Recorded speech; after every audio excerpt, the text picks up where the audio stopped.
Nuevamente lo tenemos a Néter aquí con una imagen donde se ve la destrucción de la válvula aórtica y con también una perforación en el sistema valvular de la válvula mitral. En la fotografía o en la imagen de abajo podemos ver la retracción de una válvula mitral provocada posteriormente a una endocarditis infecciosa. Y ahora seguimos con Daniela.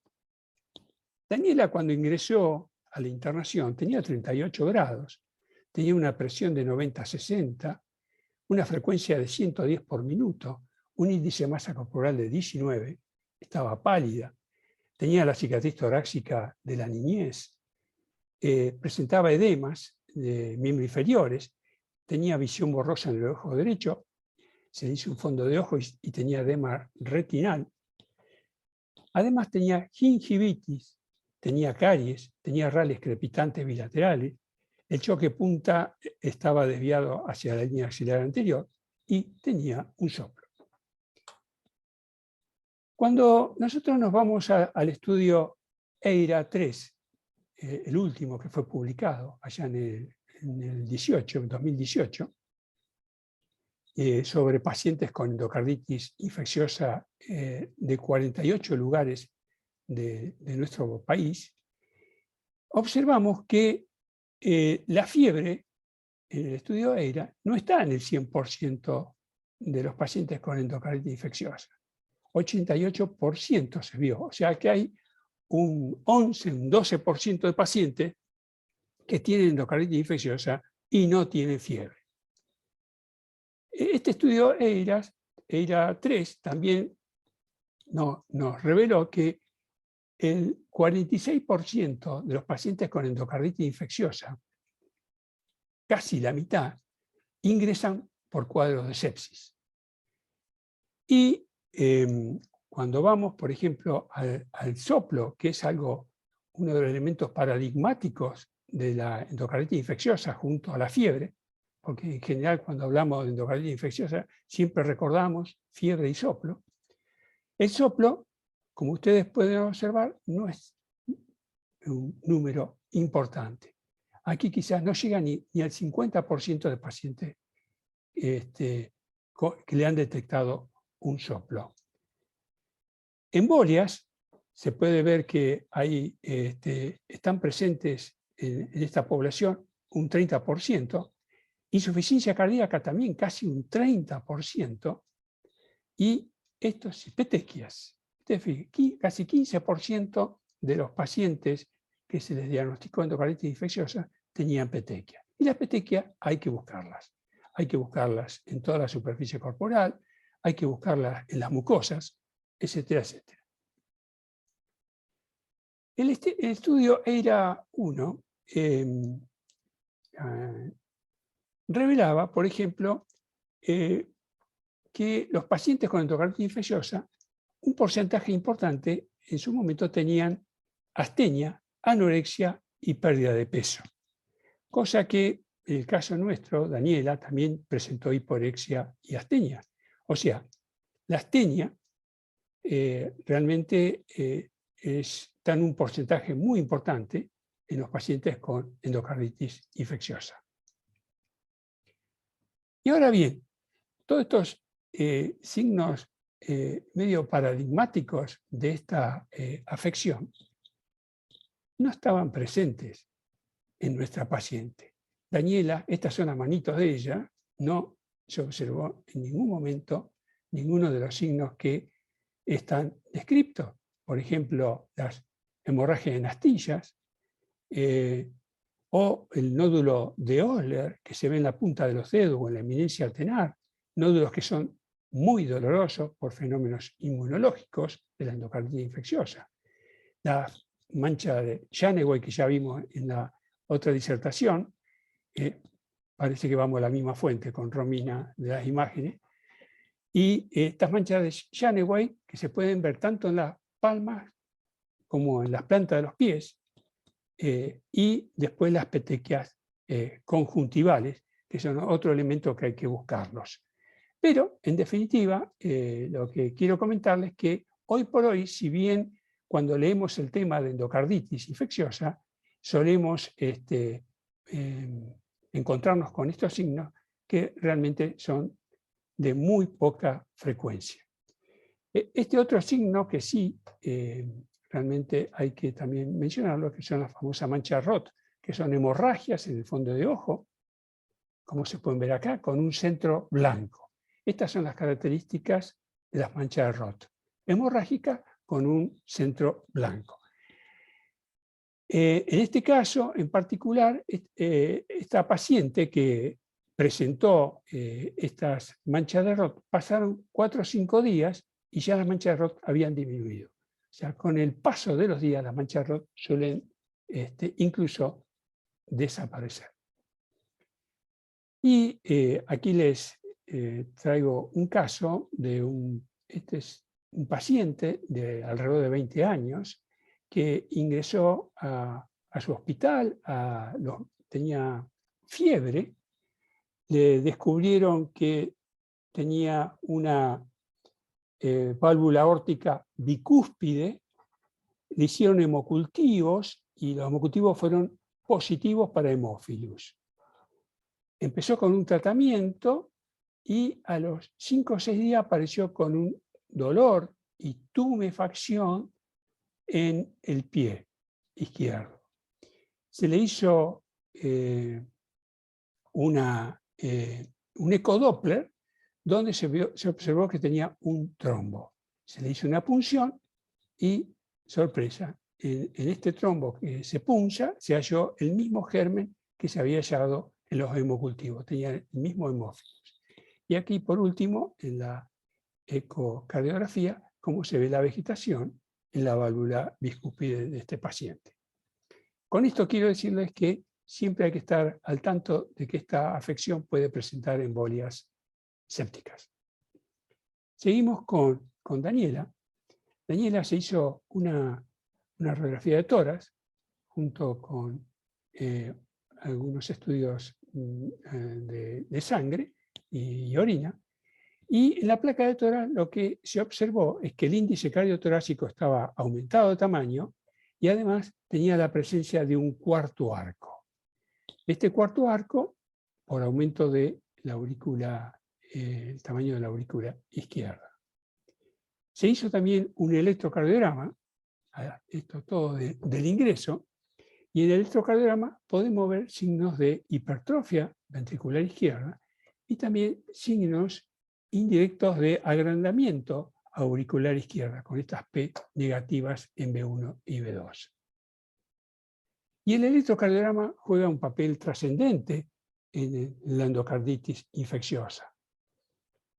Si tenemos en cuenta que la válvula aórtica está vecina al sistema de conducción, cualquier proceso del anillo aórtico infeccioso puede de alguna forma hacer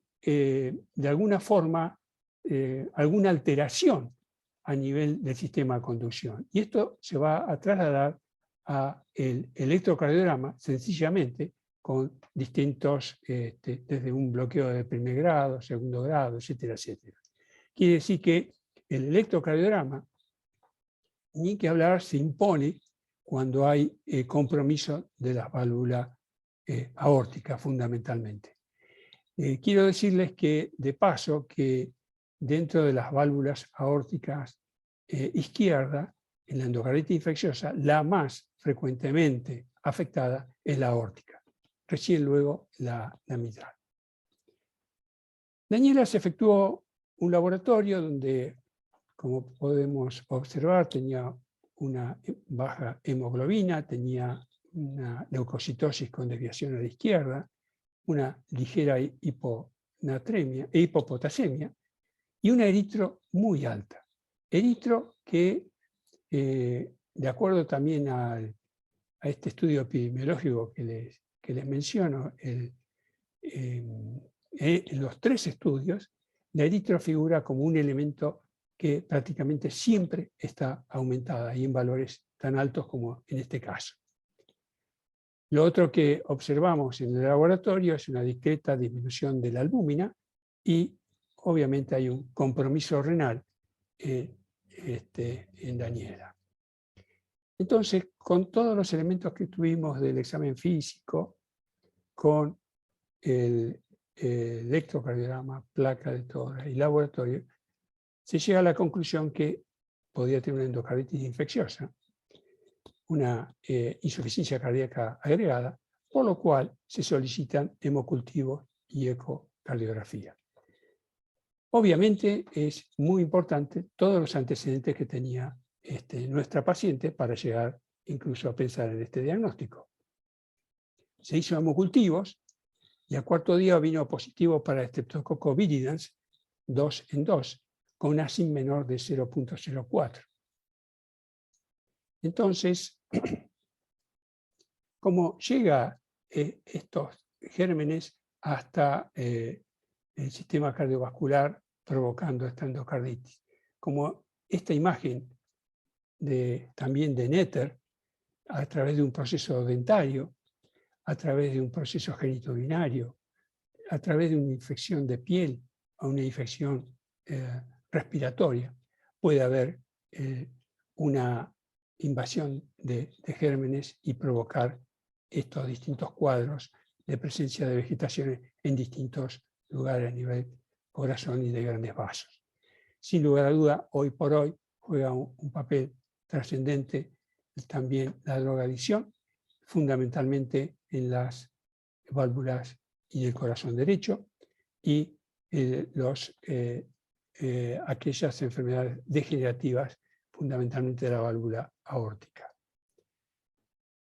Ahora bien, aquí tenemos los distintos gérmenes que se han informado en este estudio EIRA3, estreptococos, enterococos, estafilococos, el grupo HASEC, gram negativos, micóticos y otros. Pero, como podemos observar acá, en primer lugar, el germen predominante en líneas generales es el estafilococo. Es más frecuentemente hallado en los hemocultivos de estos pacientes. Por supuesto, después puede haber hay alguna diferencia con respecto a pacientes con válvula protésica, válvula nativa. En general, los coagulasa negativos son más frecuentes en los pacientes con válvula protésica. El segundo microorganismo hallado en el EIRA3 ha sido el estreptococo. El estreptococo prácticamente de 46 al 28%, segundo en frecuencia, y donde tenemos el viridans, el bovis, que hoy ya no se llama bovis, sino Galloliticus, y otros, son los que están en segundo. En tercer lugar, los enterococos, y lo que sí quería comentarles que lamentablemente hasta un 9% de los pacientes presentan hemocultivos negativos. Y ojo, estas cifras que tuvimos en el EIRA3, que es un estudio, insisto, un estudio argentino, también se ve en estudios internacionales. Quería agregarles sí, que hay grupos de gérmenes como el grupo HASEC. Este grupo de gérmenes que son de crecimiento muy lento, hay que tenerlos en cuenta cuando tenemos pacientes con hemocultivos negativos. Y dentro de las causas de hemocultivo negativo, tenemos que pensar que el paciente por ahí hay cuestiones de endocarditis mural o endocarditis derecha que pueden ser negativos. El uso de antibióticos previamente también puede negativizar. Estos pacientes tienen que hacerse hemocultivos seriados varias veces. La endocarditis por hongo, fundamentalmente cuando hay una válvula protésica el hongo fundamentalmente ama las prótesis y estos son casos realmente muy, muy peligrosos para la vida del paciente. Endocarditis por microorganismos intracelulares como las rickettsias, las clamidias. Y bueno, lo otro es que esa presunta endocarditis no sea infecciosa. Y un momento trascendente en todo esto es el tema de los hemocultivos. Cómo tomar la muestra. Hay que hacer una buena esterilización de la piel, porque si no podemos contaminar esos hemocultivos. El volumen de sangre extraída, por lo menos de cada frasco, no deben ser menos de 10 mililitros.